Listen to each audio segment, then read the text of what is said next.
종합편성 채널 드라마치고는 매우 높은 시청률을 기록하면서 부부의 세계가 종영했다.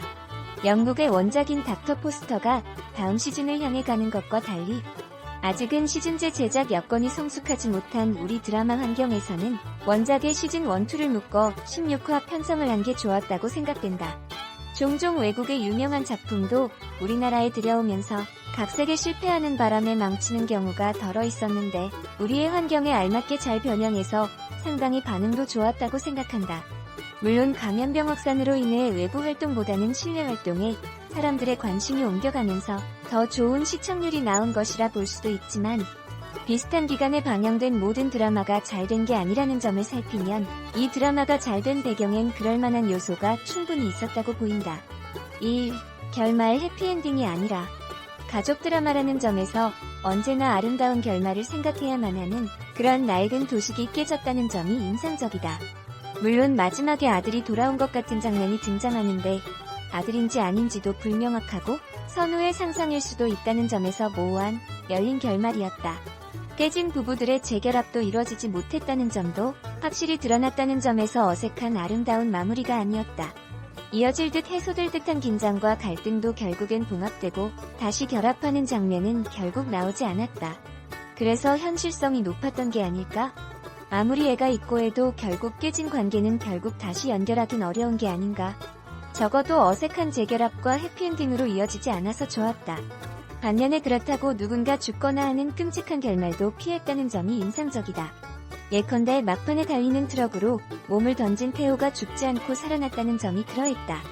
물론 아들이 사라진 게 결국 어떻게 되었는지 불명확하긴 하지만 적어도 보란듯이 아들이 험한 곳에 빠지고 어렵게 살게 되었다는 식의 장면은 보여주지 않았다. 굳이 자극적인 장면과 파격적인 결말로 끝내지 않았다는 점, 그런 균형감이 돋보였다. 2.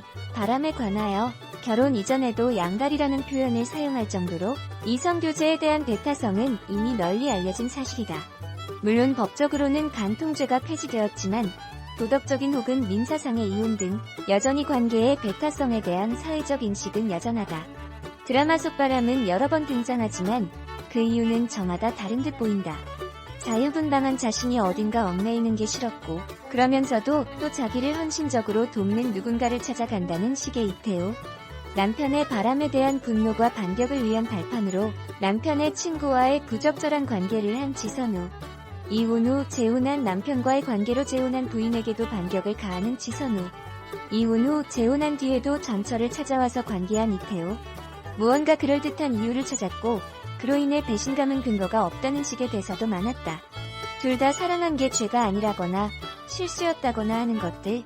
하지만 결론적으로 보면 여전히 관계의 배타성에 대한 신뢰가 가장 핵심적인 요소라는 게 드러난 게 아닐까? 그게 깨져버리면 어떤 노력과 술수를 써도 다시는 이어붙일 수가 없는 게 아닐까? 애가 있고 없고는 사실 중요한 게 아닐 수도 있다는 게 손재혁, 고유림을 통해 다시 보여준다. 모든 것에 임무는 있지만 출무는 없다. 상대에 대한 의심과 배신은 그 어떤 식으로든 지워지고 그 이전의 신용으로 회복되기 어려운 게 아닌가 하는 게 드러났다. 3. 전개와 퀄리티. 대개 한국 드라마는 4, 5화 정도까지는 괜찮은데 이후로 가면 갑자기 퀄리티가 급떨어지는 경향을 보였다. 처음에는 영화 같은 화면에 잘 짜여진 실내의 공간에서 여유롭게 전개를 이어가다가 갑자기 언젠가부터 다시 TV 드라마 화면에 익숙한 장소에서 슬로모션이나 여러 각도에서 반복하는 식으로 시간을 때운다. 하지만 이 드라마는 그런 점이 적어서 좋았다. 이제는 제법 열악한 제작 환경을 극복하는 방식을 찾은 것으로 보인다.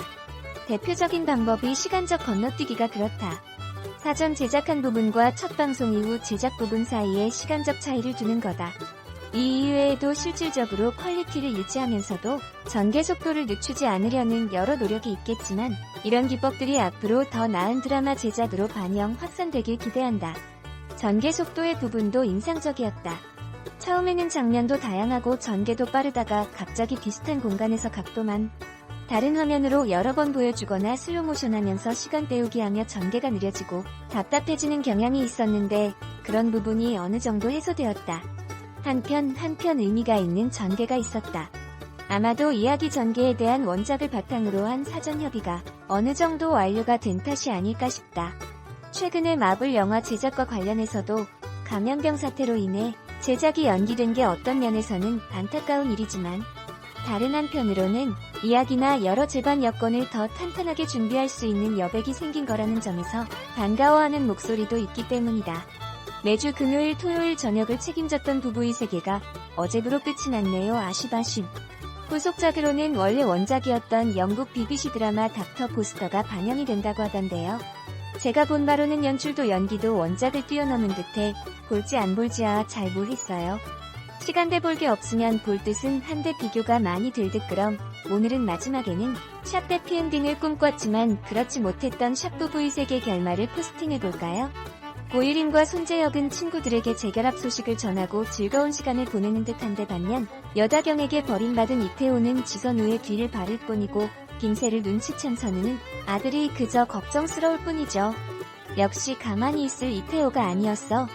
리마인드 사진을 보내기도 하고 집에 와서 준영을 데려가기도 하는데요. 뭔가를 저지를 것 같다는 생각에 선우는 그저 걱정스러울 뿐이고 마지막으로 태호와 아들과의 자리를 마련해주기 위하여 식사를 같이 하지만 선우의 잘못을 용서할 테니 자신을 용서하고 같이 살자는 개소리를 하는 태호. 그러기 위하여 이 자리도 마련한 것이 아니냐며 선우에게 재결합을 요구하자 아빠에게 질려버린 준영은 하얗게 질려버리고 적반하장 개소리에 선우 역시 이게 마지막이다 못을 박죠. 마지막이라며 준영아 저는 아빠처럼 살지 마. 아빤 잊어버리고 살아.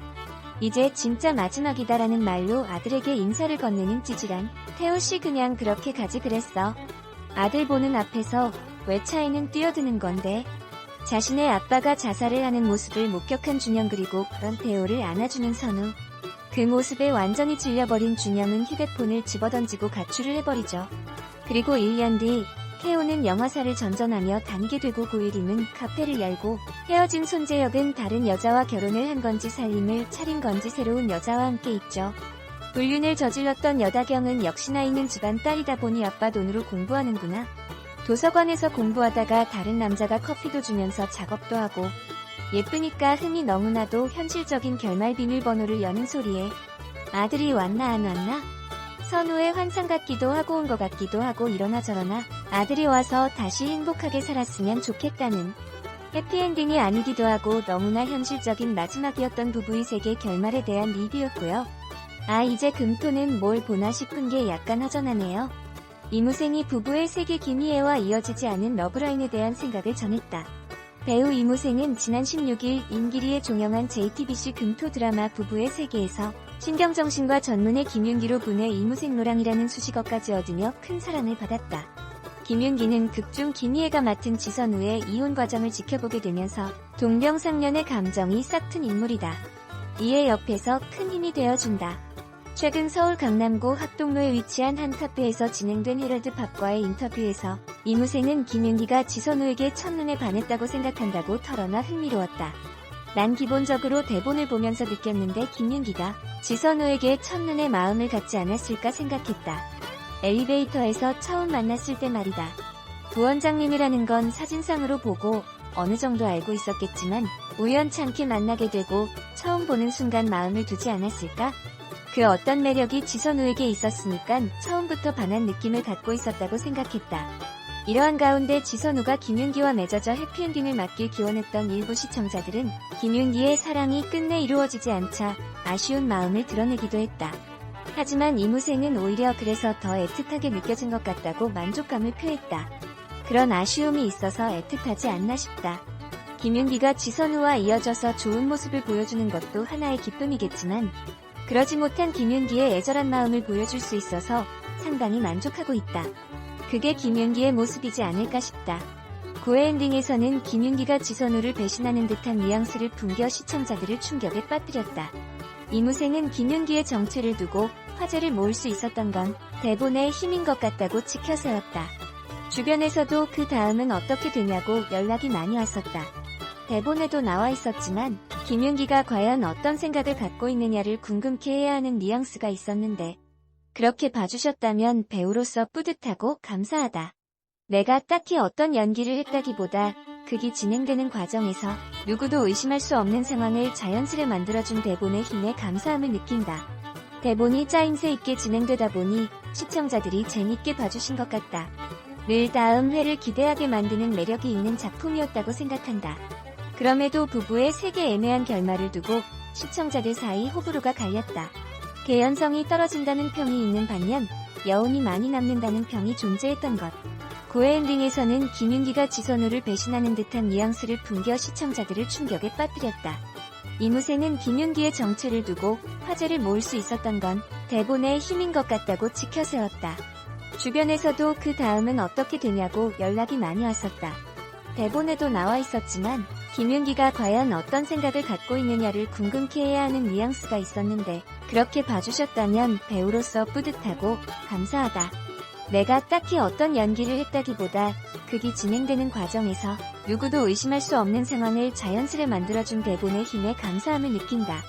대본이 짜임새 있게 진행되다 보니 시청자들이 재밌게 봐주신 것 같다. 늘 다음 회를 기대하게 만드는 매력이 있는 작품이었다고 생각한다. 그럼에도 부부의 세계 애매한 결말을 두고 시청자들 사이 호불호가 갈렸다. 개연성이 떨어진다는 평이 있는 반면 여운이 많이 남는다는 평이 존재했던 것. 이무생의 경우는 결말에 대해 흡족해했다. 그러면서 김윤기의 훗날 삶도 상상해봤단다. 난 개인적으로는 희망적이고 좋더라. 원작보다는 희망적인 메시지를 주니 기본적인 드라마 해야 할 일이라고 생각이 든다. 열린 결말을 통해 시청자들이 많은 상상력을 불러일으키지 않나? 난 개인적으로 그런 결말이 더 마음에 들었다. 김윤기가 지선우와도 관계가 아예 끝난 게 아니라 동료로 남으면서 현재 진행형이지 않나? 시청자들이 상상해볼 수 있는 것 같다. 김윤기는 누구를 만나든 이성적으로 잘 대처할 것 같다. 많은 성원을 보내주신 시청자들 여러분께 정말 감사드린다. 부부의 세계를 통해 많은 걸 느끼셨다면 참여한 배우로서 기분이 좋다. 김윤기 역시 많이 사랑해주셔서 감사드린다. 받은 사랑을 또 다른 작품에서 보답하고 싶은 마음이 간절하니 내가 어떤 작품을 하더라도 많은 관심 가져달라. 늘 최선을 다하고 노력하는 배우가 되겠다.